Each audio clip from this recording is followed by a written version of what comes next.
सरकार गौसे आजम से मोहब्बत करते हो, 11वीं करते हो, क्या उनकी तालीम नहीं देखी, क्या उनका किरदार नहीं पढ़ा? बचपन था, माँ ने कहा था बेटा कभी जिंदगी में झूठ ना बोलना, आपने कहा था जी अम्मा कभी झूठ नहीं बोलूंगा। अब सफर पे निकले हैं, मदरसा पढ़ने के लिए जा रहे हैं, माँ ने आपकी सदरी के अंदर 400 दीनार सी दिए, या 400 या 40 अशरफियां सी दी। माँ ने कहा बेटा झूठ ना बोलना, कहा अम्मा झूठ नहीं बोलूंगा। सफर पे निकल पड़े, काफिले के साथ हैं, रास्ते में डाकुओं ने पकड़ लिया, डाकुओं ने काफिले को घेर लिया, सबसे मालो असबाब लूटने लगे, सबका सामान लूटने लगे। एक डाकू सरकार गौसे आजम के पास आया, आकर कहने लगा बच्चे तेरे पास क्या है, ला दे जल्दी दे। सरकार गौसे आजम ने फरमाया बचपन था, मगर देखो फरमाते हैं मेरे पास 40 अशरफियां हैं।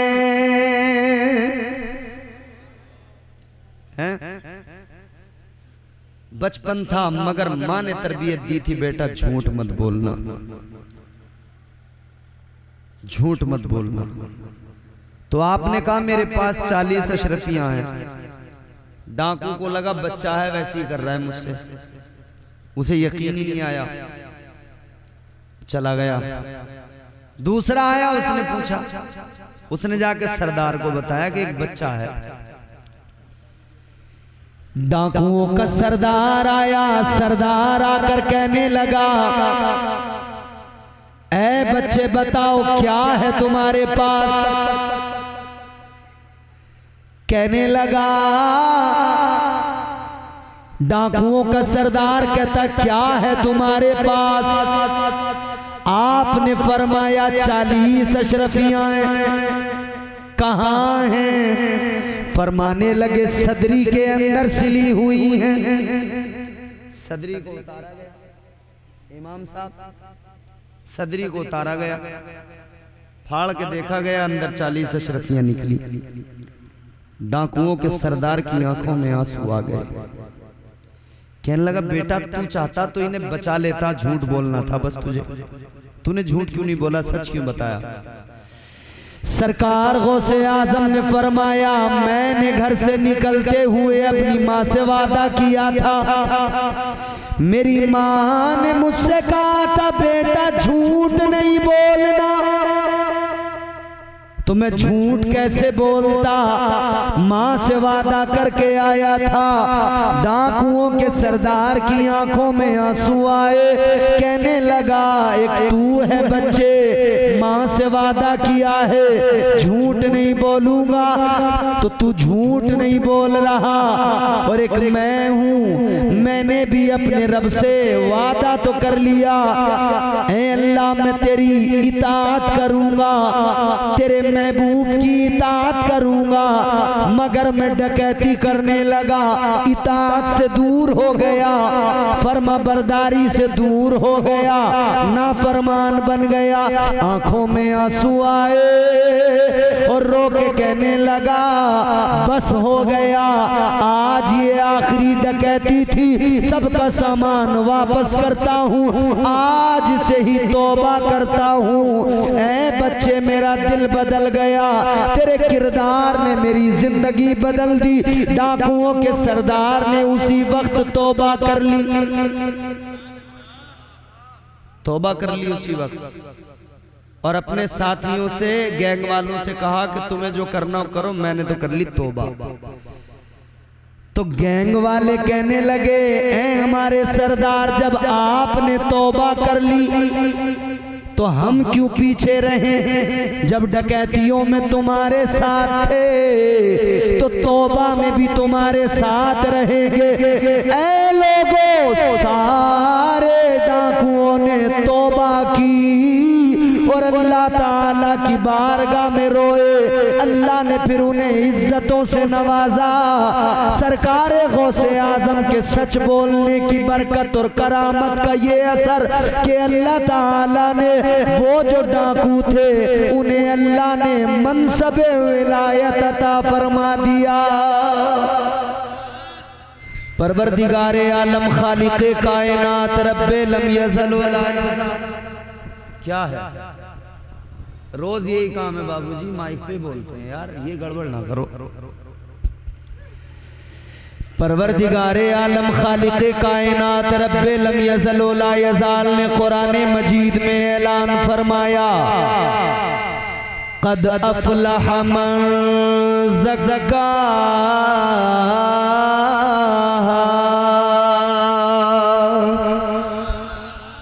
ऐसे काम नहीं बनेगा, जोर से बोलना पड़ेगा आपको, अलग अलग आवाजें नहीं, एक साथ मिलकर बोलें सुभान अल्लाह। अल्लाह का कुरान कहता है वो कामयाब हो गया जिसने अपने नफ्स को पाक कर लिया। कामयाबी की जमानत कुरान ने दी। करना सिर्फ इतना है, अपने नफ्स को पाक करना, नफ्स के पीछे नहीं जाना, उसकी इत्तिबा नहीं करना, बल्कि उसको अपना गुलाम बनाना है। अजीजा ने गिरामी वकार, आप कहेंगे नफ्स क्या होता है, किस चीज का नाम है नफ्स? तो मैं अर्ज कर देना चाहता हूं, नफ्स बड़ी खतरनाक चीज का नाम है। शैतान को शैतान किसने बनाया? नफ्स ने बनाया। आज हम गुनाह करके शैतान के खाते में डाल देते हैं। गुनाह किया और कह दिया शैतान ने बहका दिया था। नमाज छोड़ी, कह दिया शैतान ने बहका दिया था। जो कुछ भी बुरा काम कर लिया बस कह दिया कि शैतान ने बहका दिया था। शैतान से पहले तो कोई शैतान नहीं था, उसको किसने बहकाया था जो वो शैतान बन गया? अल्लाह ताला ने जब हजरत आदम अलैहिस्सलाम को पैदा फरमाया, दुनिया के पहले इंसान, दुनिया के पहले बशर को अल्लाह ने पैदा फरमाया। कुरान मजीद ऐलान करता है, व इज़ क़ाला रब्बुका लिल मलाइकति इन्नी खालिक़ुम बशरम मिन तीन। अल्लाह ताला ने फरिश्तों से फरमाया, ऐ फरिश्तों, मैं मिट्टी से आदम को पैदा करने वाला हूं। पैदा कर दिया अल्लाह ने, फिर रूह डाली, ऐलान किया, फरमाया फ़इज़ा सव्वैतुहु व नफ़ख़्तु फ़ीहि मिन रूही फ़क़अू लहू साजिदीन। अल्लाह ने फरिश्तों से फरमाया, फरिश्तों, जब मैं उसके अंदर रूह डालूं तो तुम्हारा काम ये होगा कि तुम आदम को सजदा कर देना, सारे के सारे आदम के सामने झुक जाना, सजदे में सर झुका देना। फसजदल मलाइकतु कुल्लुहुम अजमाऊन। सारे फरिश्तों ने सजदे में सर झुका दिया, मगर एक ने सजदा नहीं किया। किसने? शैतान। शैतान को शैतान किसने बनाया? उसके नफ्स ने उसे बहकाया। उसने जो कहा ना, मैं बेहतर हूं, मैं बरतर हूं, मैं अफजल हूं, अल्लाह ने जब उससे फरमाया तूने सजदा क्यों नहीं किया, कहने लगा या अल्लाह ये मिट्टी से पैदा, मैं आग से पैदा, मैं क्यों सजदा करूं। ये है सबसे पहले अगर घमंड, गुरूर, अनानियत किसी में पैदा हुई तो वो इसके अंदर पैदा हुई और इसी सबब अल्लाह ने इसे मरदूद बना दिया। ये पहला था इस मामले में। मगर आज हम अपने मुआशरे को देखें, हर आदमी के अंदर गुरूर, तकब्बुर, घमंड कूट कूट के भरा हुआ है। मैं ना की लड़ाइयां लड़ी जा रही हैं। जिसको देखो वो अना परस्ती में डूबा हुआ है। हर आदमी अपने आप को बेहतर बताने में लगा है। अगर कहीं बैठकर किसी की तारीफ की जाए तो लोग बर्दाश्त नहीं करते, कहते हैं हाँ होगा, मगर मैं ऐसा हूं, मैं वैसा हूं, मैं यूं हूं, मैं मेरा खानदान ऐसा था, मेरे अब्बा ऐसे थे, मेरे दादा ऐसे थे। तू किसी और से न हारेगा, तू किसी और से न हारेगा, तुझको तेरा गुरूर मारेगा।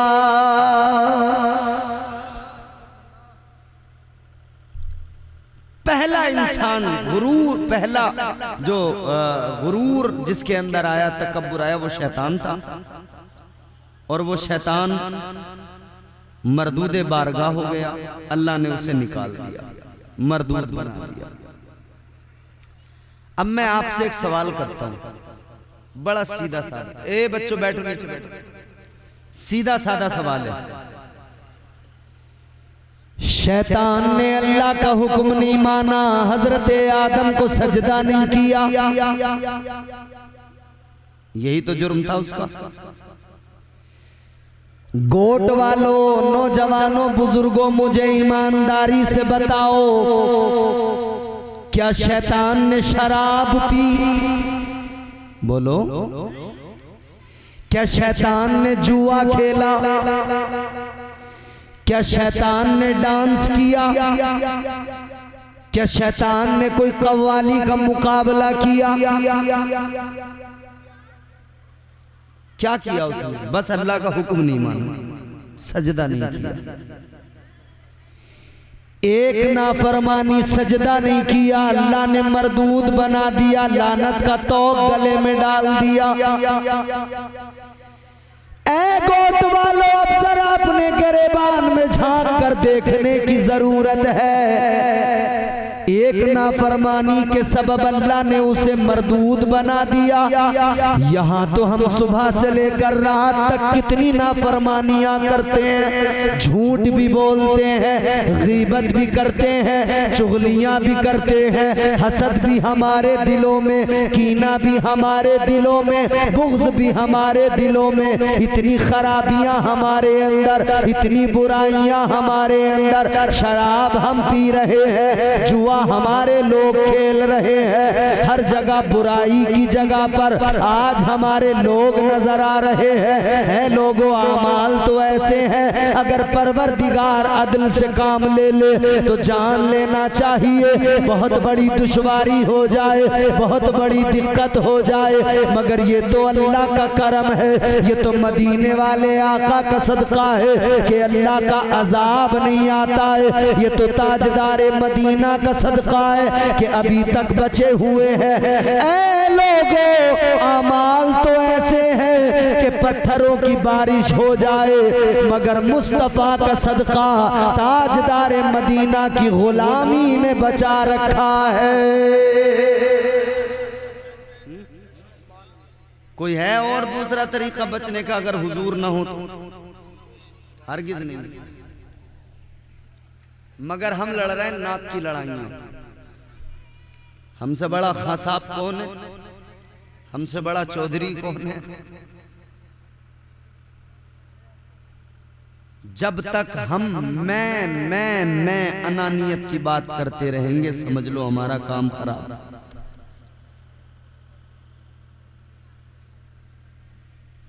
अजीजा ने गिरामी वकार, जरा गौर से मेरी बातें सुने। कुरान ने कहा अगर कामयाबी चाहते हो, कामयाब होना चाहते हो तो अपने नफ्स को पाक करो।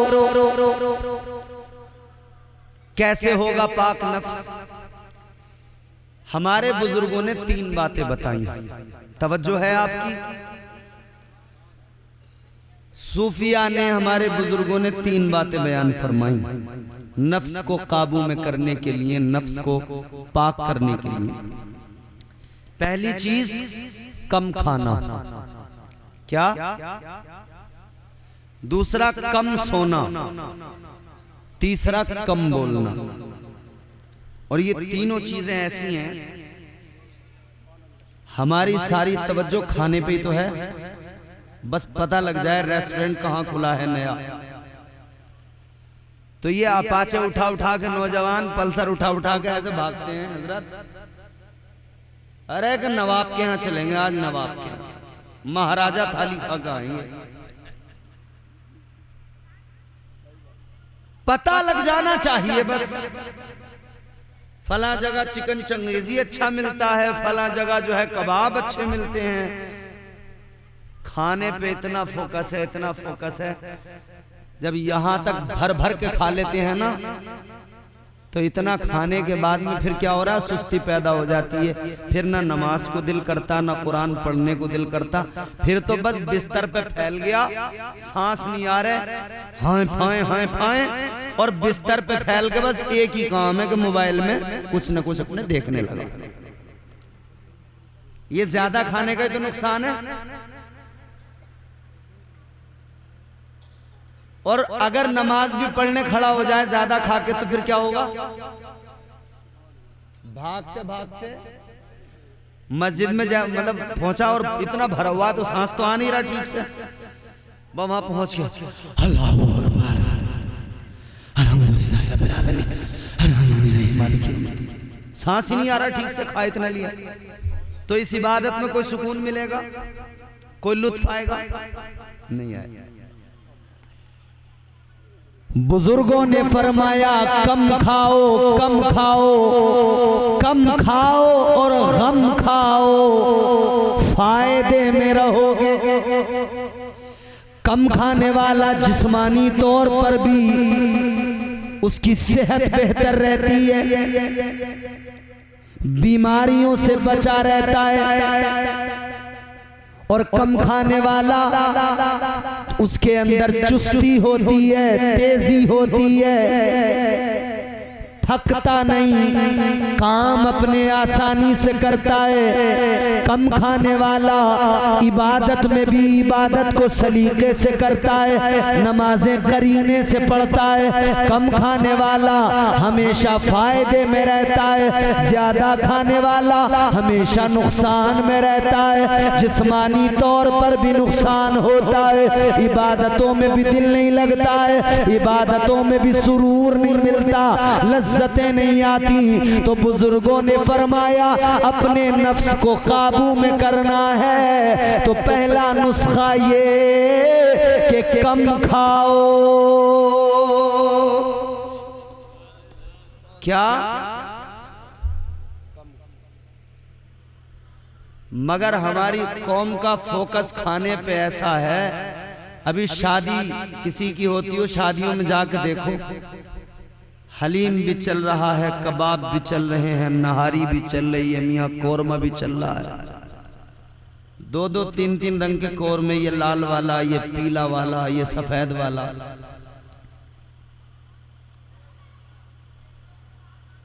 और फिर सितम वाला है, सितम ये कि रिज्क की बर्बादी इतनी है कि शादियों में जितना खाया जाता है उतना ही टेबलों के नीचे फेंक दिया जाता है।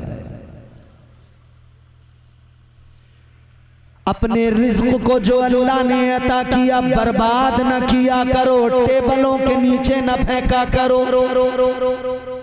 उस बेटी वाले के दिल से पूछो जिसने कर्ज ले लेकर इंतजाम किया तुम्हें खिलाने का, वो जब टेबलों के नीचे पड़े हुए रोटी के टुकड़े देखता है, आधी आधी रोटियां आपने यूं ठंडी हो गई टेबल के नीचे फेंक दी, दूसरी मंगा ली, उसके दिल पे बिजलियां गिरती हैं, उसका दिल तड़पता है, जबान से तो कुछ नहीं कह पाता मगर देखता है कि हाय ये क्या जुल्म है, ये मेरे अपनी कौम के लोग हैं, ये मेरी अपनी बिरादरी के लोग हैं, ये मेरे अपने हम मजहब लोग हैं, मगर इन लोगों को मुझ पर जरा सा तरस नहीं आ रहा, इन लोगों को जरा सा भी मेरा ख्याल नहीं, ये लोग जरा सी मेरी फिक्र नहीं कर रहे, मैं कर्ज लेकर अपनी बेटी की शादी कर रहा हूं और ये सारे रिस्क को बर्बाद कर रहे हैं। याद रखना ये रिस्क बर्बाद न किया करो। तुमने वो लोग भी देखे होंगे जो भूखे फुटपाथों पे पड़े रहते हैं, एक एक लुकमे के लिए तरसते रहते हैं। अल्लाह दे रहा है तो उसका शुक्र अदा करो। समझ रहे हो? समझ में आ रही है? अरे कुछ बोल भी जाओ, अल्लाह के बंदो पल्ले पड़ रही है। असल में हमारे लोग ढीठ बड़े होते हैं। अभी अगर यहाँ ढोलक चल रही होती ना तो मियाँ जवान तो जवान बुढ़े भी कूद रहे होते। जब ढोलक की निकलती है ना धूं धूं धूं, और अजीब ही सिस्टम है, कैसे यार अक्लें मारी गई हमारे यहाँ, लोग कैसे बेवकूफ हो गए। अच्छा भला मर्द है और वो जो गा रहा है बैठ के कव्वाली, वो अच्छा भला मर्द है, अल्लाह ने मर्द बनाया, और वो क्या कह रहा, नाचूंगी गूलड़ तले, नाचूंगी गूलड़ तले नाचूंगी। तुझे तो अल्लाह ने मर्द बनाया था, तू नाचेगी क्यों? नाचेगी। और अगर तुझे नाचना ही है तो तू गूलड़ तले नाच ले, नीम तले नाच ले, पीपल तले नाच ले, जहां नाचना हो नाच ले, मगर इस बात को याद रख के कब्र में फरिश्ते जब तेरी ठुकाई करेंगे तो वो भी बहुत तबीयत से नचाएंगे तुझे। तू नाच, कितना नाचेगा? तू तो गूलड़ तले नाच, पीपल तले नाच। मतलब अजीब ही मामला है। साबिरे पाक से मोहब्बत का इजहार करना है और ढोलक के पटक पटक के नाच रहे हैं, ये कौन सी अकीदत है? ख्वाजा गरीब नवाज की मोहब्बत का दावा है और चिलम के धुएं उड़ाए जा रहे हैं।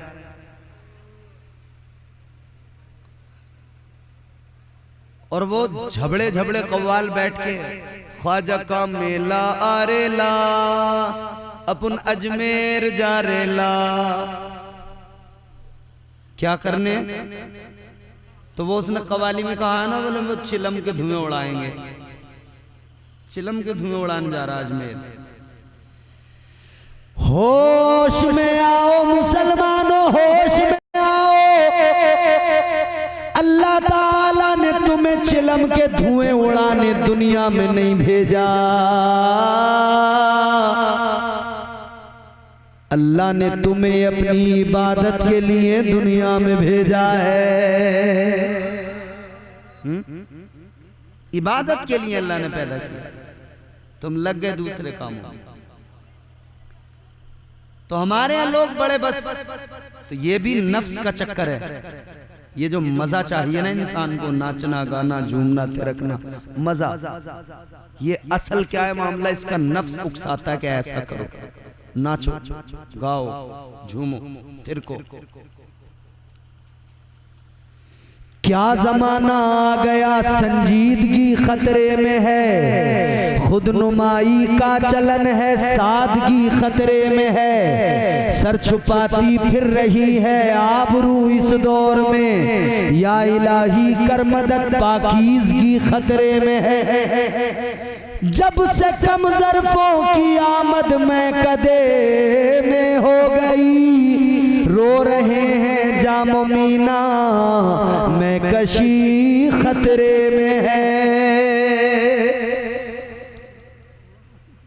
नफ्स के ताबे हो गए, जैसा नफ्स ने कहा वैसा करने लगे। मगर हमारे बुजुर्गों ने जो तालीम दी है वो ये है कि नफ्स के ताबे नहीं होना है, नफ्स को अपना गुलाम बनाना है। तो नफ्स को कमजोर करने के लिए पहली चीज बयान फरमाई कि कम खाओ, ये कमजोर होगा। दूसरी चीज कम सोना,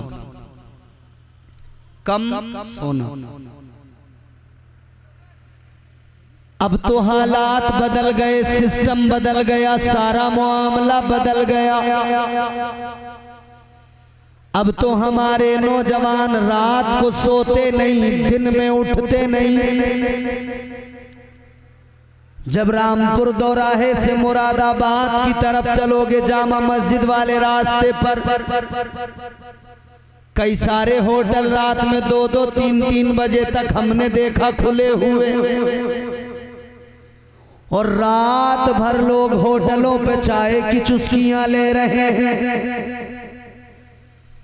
रात अल्लाह ताला ने आराम के लिए बनाई, मगर रात में आराम नहीं।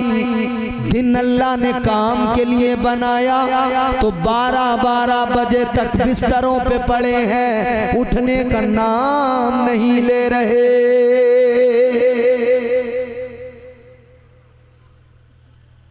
और अगर कहीं नहीं भी जा रहे तो मोबाइल देख के बेवजह टाइम बर्बाद कर रहे हैं। इधर देखो, इधर मोबाइल में खामखा घंटों बर्बाद कर दिए। एक मूवी देखी 2-3 घंटे निकाल दिए,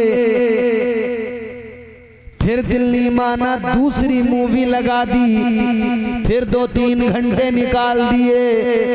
रात जब सिमटने को आई, जब फज्र का वक्त होने लगा, तो अब आंखें भारी हो गई, अब सर में दर्द होने लगा। अब इसने चादर ओढ़ ली, मोबाइल रख दिया, अब कहता है मुझे नींद आ रही है। अरे नादान, जिस वक्त तुझे जागना था उस वक्त सो रहा है, जिस वक्त सोना था उस वक्त तू जागता रहा। अब तो तुझे सुबह में उठना था, अल्लाह के हुजूर सर झुकाना था, नमाज फजर अदा करना था, और अल्लाह का शुक्र अदा करते हुए परवरदिगार की बारगाह में अर्ज करना था, मौला मैं तेरी बारगाह में सर झुकाने आ गया है, मौला नमाज अदा करने आ गया है, परवरदिगार सजदे करने आ गया। या अल्लाह, सर झुकाना मेरा काम है और मेरे सजदों को कबूल करना ये तेरा काम है। मगर नमाज तो ऐसे समझो जैसे बड़ी दिक्कत हो रही है नमाज से लोगों को। मस्जिदें तो बना ली मगर नमाजी नहीं है। वो किसी ने कहा था ना, मस्जिद तो बना ली पल भर में ईमा की हरारत वालों ने, मन अपना पुराना पापी था बरसों में नमाजी बन न सका। मस्जिदें तो बना ली मगर नमाज पढ़ने की तौफीक नहीं।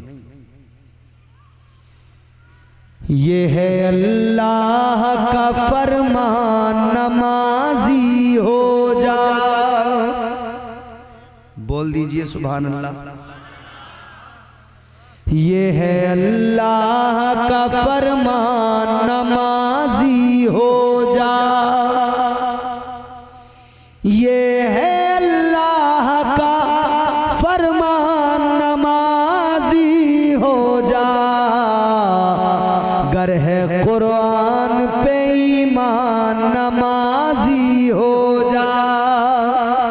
गर है कुरान पे ईमान, नमाजी हो जा।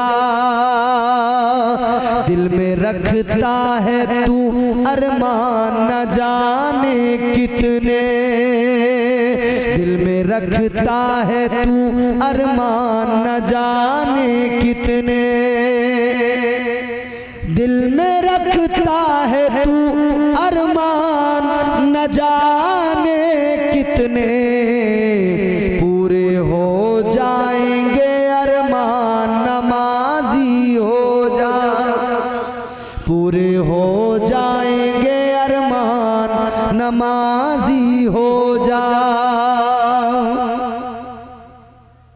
तो कम सोना, वक्त से सोना, वक्त से उठना, इससे क्या होगा? नफ्स कंट्रोल में आएगा। तीसरी बड़ी अहम चीज फरमाया कम बोलना। कम बोलने वाला हमेशा फायदे में रहता है। जबान इंसान का पता देती है ये है क्या। जबान से पता लगता है इंसान है क्या। जब तक बोलेगा नहीं तब तक पता नहीं लगेगा, और जब बोलेगा तब पता लगेगा इसके अंदर है क्या। और ज्यादा जब आदमी बोलेगा तो जितना ज्यादा बोलेगा उतना ही झूठ सच भी ज्यादा बोलेगा। जितना ज्यादा बोलेगा तो फिर ज्यादा बोलने के लिए आप जानते ही हैं, तुमने न्यूज देखी है, न्यूज जो चलती है टीवी चैनलों पे, उन्हें पूरे दिन बोलना ही बोलना है, पूरे दिन उन्हें न्यूज सुनाना है, बोलना है। तो तुम देखते नहीं हो दिन भर कितना झूठ बोला जाता। इतना तबीयत से झूठ बोला जाता है, बार बार वही रिपीट, वही रिपीट, वही रिपीट, झूठ, बार बार झूठ, बार बार झूठ, झूठ पे झूठ, झूठ पे झूठ। आदमी अगर ज्यादा बोलेगा तो नुकसान में ही रहेगा। अपने अल्फाज को तोलो तो बहुत अच्छा हो, फिर बहुत सोच के बोलो तो बहुत अच्छा हो। कम बोलने वाले की इज्जत होती है, ज्यादा बोलने वाले को लोग नजरों में गिराते हैं, बचते हैं उससे। कहते नहीं है अरे यार बड़ा पका हुआ है, बहुत पकाता है।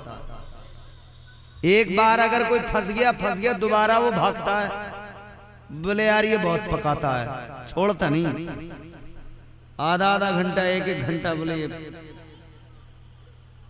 तो कम बोलने में फायदा है, और जब भी बोलो तो सच बोलो, जब भी बोलो तो हक बोलो।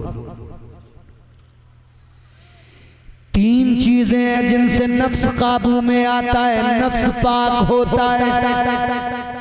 और जब नफ्स काबू में आ गया तो समझ लो कामयाबी की राहें हमवार हो जाती हैं।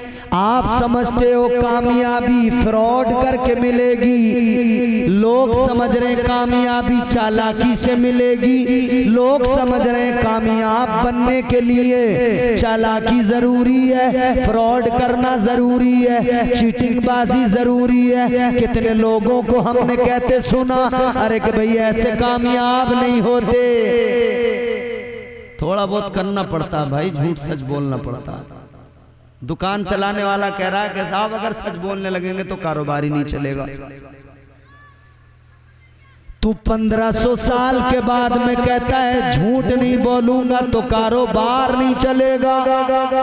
मगर सुन, मेरे आका ने खुद तिजारत की, कारोबार किया, एक जबान पर कभी झूठ नहीं आया। आका ने कारोबार किया तो इतना फायदा हुआ, इतना मुनाफा हुआ कि उससे पहले उतना मुनाफा कभी नहीं हुआ था। मेरे आका के सहाबा ने कारोबार किए, उन्होंने कारोबार किए, झूठ नहीं बोला, उन्हें कोई नुकसान नहीं हुआ, वो फायदे में रहे। तू कौन सा बिजनेसमैन आया, तू कौन सा कारोबारी बन के आया, तू कहता है झूठ नहीं बोलूंगा तो दुकान नहीं चलेगी।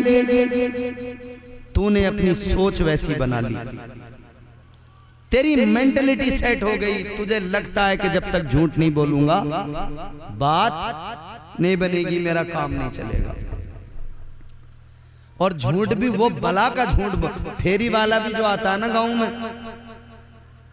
हजरत 300 रुपए के सूट को सीधा 1300 का बताता, मगर हमारी औरतें भी बड़ी चालाक है, 150 से लाती हैं उसे।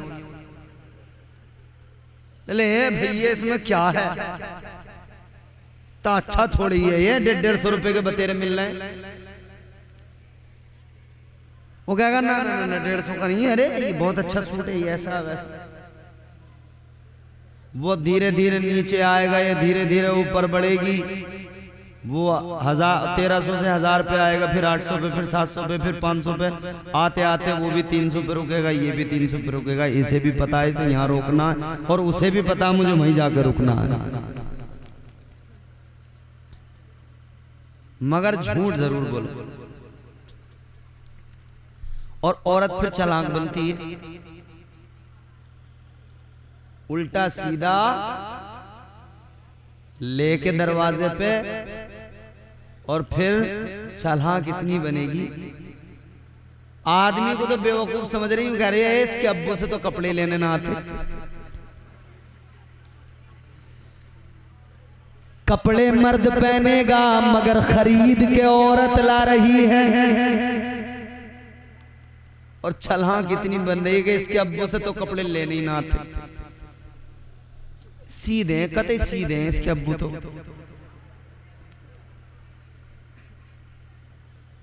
और कितनी औरतों को तुमने देखा होगा सर पकड़ के रोते हुए जब वो 2 दरियों को 4 बता के बेच के जाते हैं ना वो फेरी वाले, और पूरी जो पुटलिया दे के चले जाते हैं उसमें निकलता कुछ नहीं, और कटकटा के बैठ जाती हैं।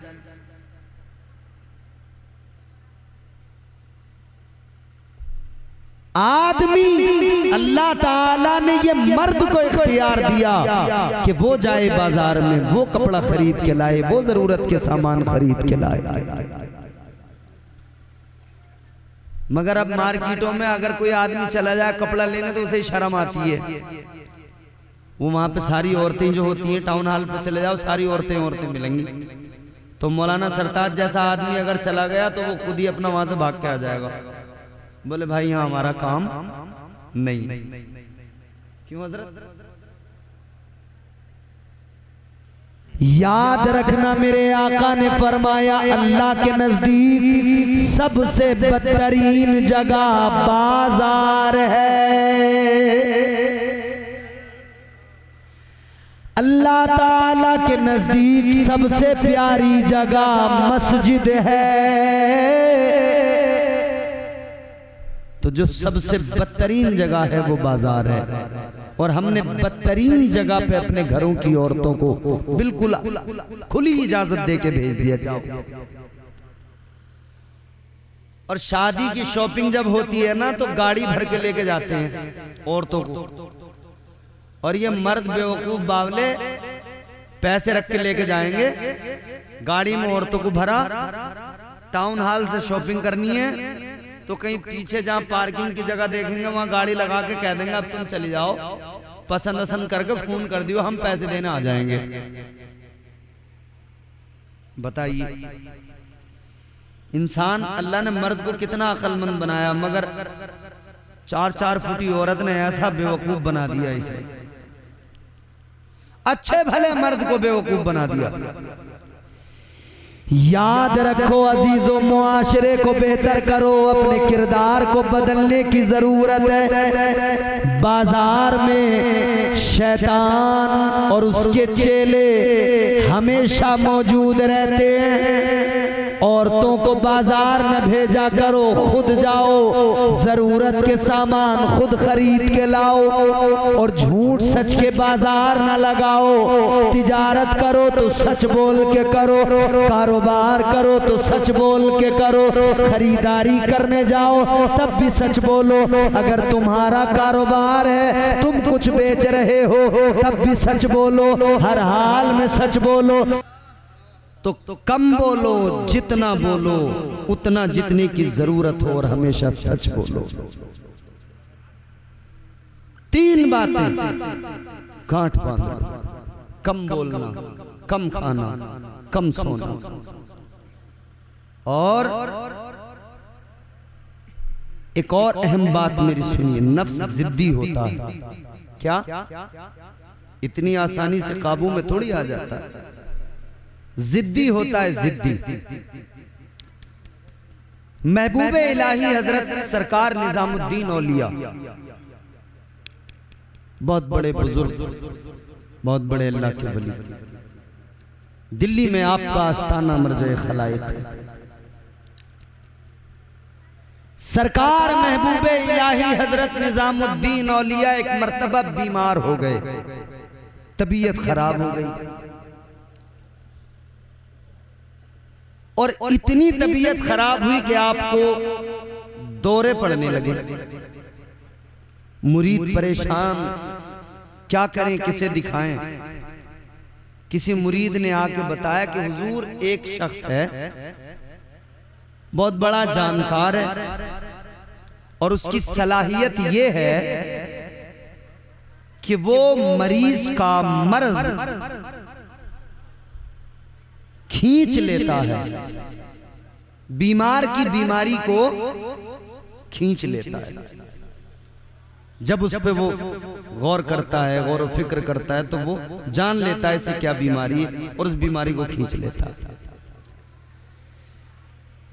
कहने लगे हुजूर अगर इजाजत हो तो उसको बुला लें। महबूबे इलाही ने फरमाया बुला लो।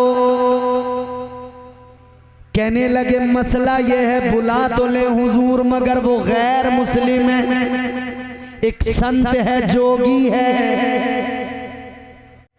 महबूबे इलाही ने फरमाया कोई मसला नहीं, इलाज के लिए बुलाया जा सकता है। आज हम डॉक्टरों के पास जाते हैं तो हम ये देखते हैं कि कौन किस मजहब से, कोई भी मजहब से हो, डॉक्टर डॉक्टर है, हकीम हकीम है, दवाई ले सकते हैं, फायदा हासिल कर सकते हैं। इस्लाम कहता ही नहीं कभी भी। तो उसको बुला लिया गया, उस जोगी को, उस संत को, महबूबे इलाही की बारगाह में।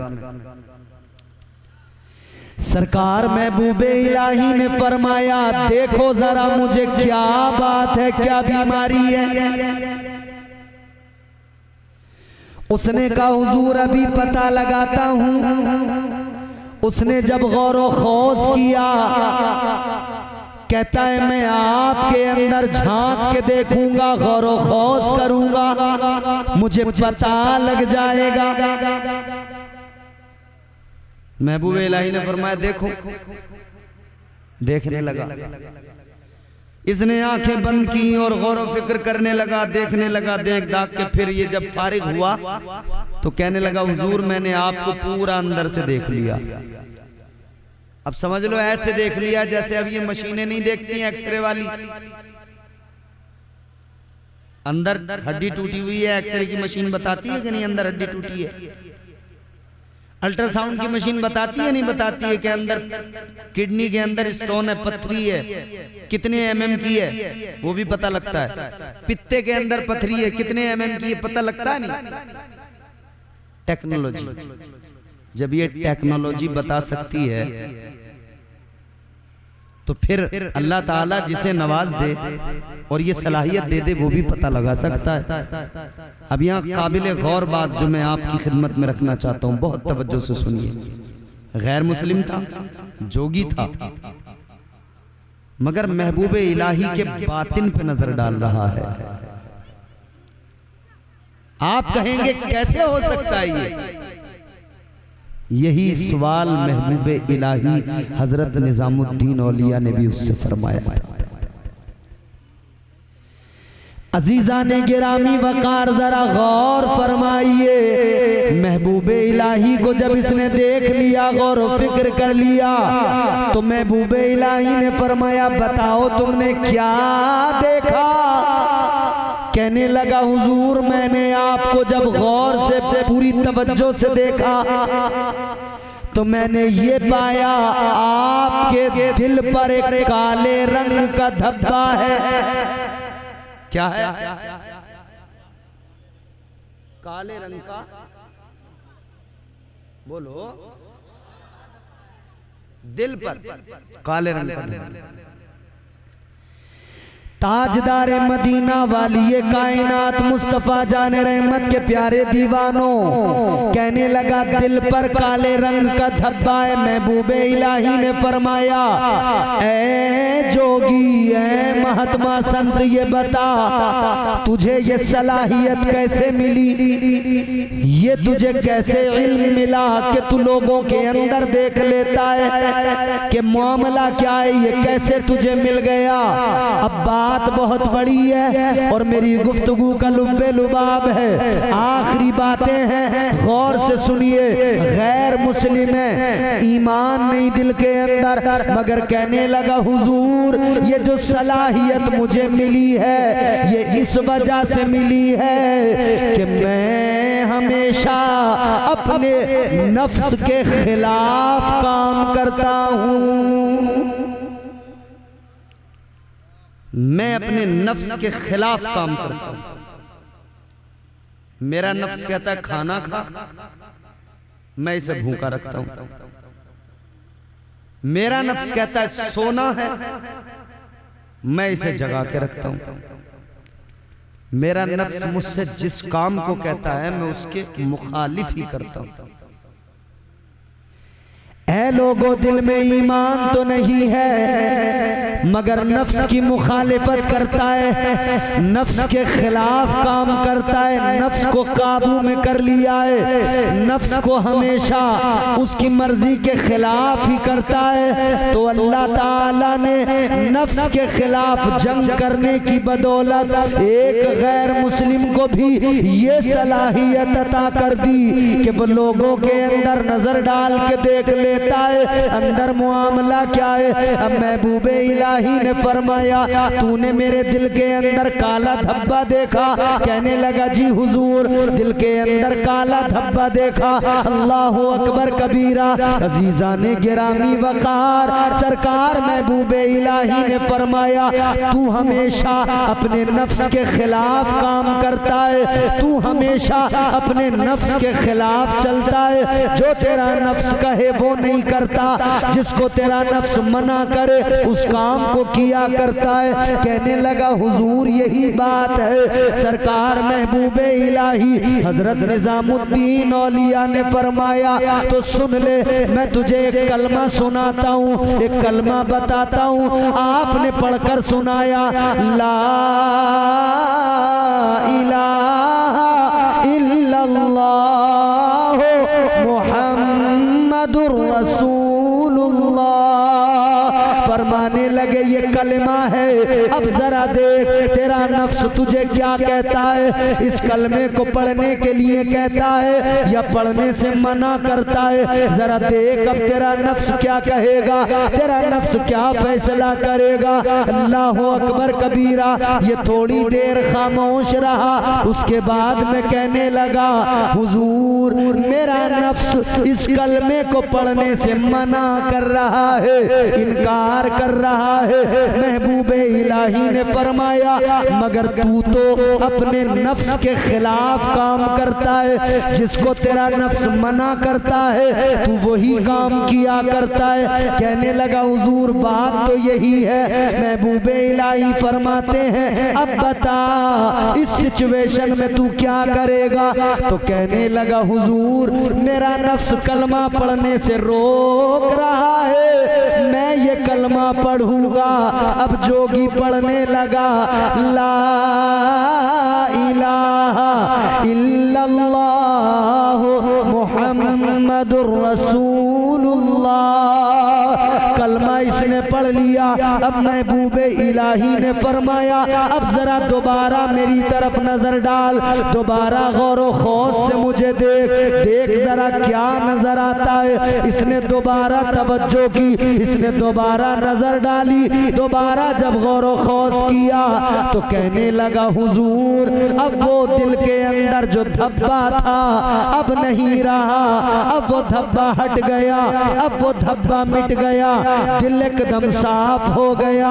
महबूबे इलाही ने फरमाया, सुन ले, मेरा दिल आईना है, तूने मेरे दिल में में देखा तो तुझे तेरा दिल नजर आया, वो धब्बा मेरे दिल में नहीं था, वो धब्बा तेरे दिल में था, वो कुफ्र का धब्बा था। जब तूने कलमा पढ़ लिया तो अल्लाह ने उस दिल के दाग को साफ कर दिया। नफ्स के खिलाफ जब बंदा होता है तो फिर ये हालात पैदा होते हैं।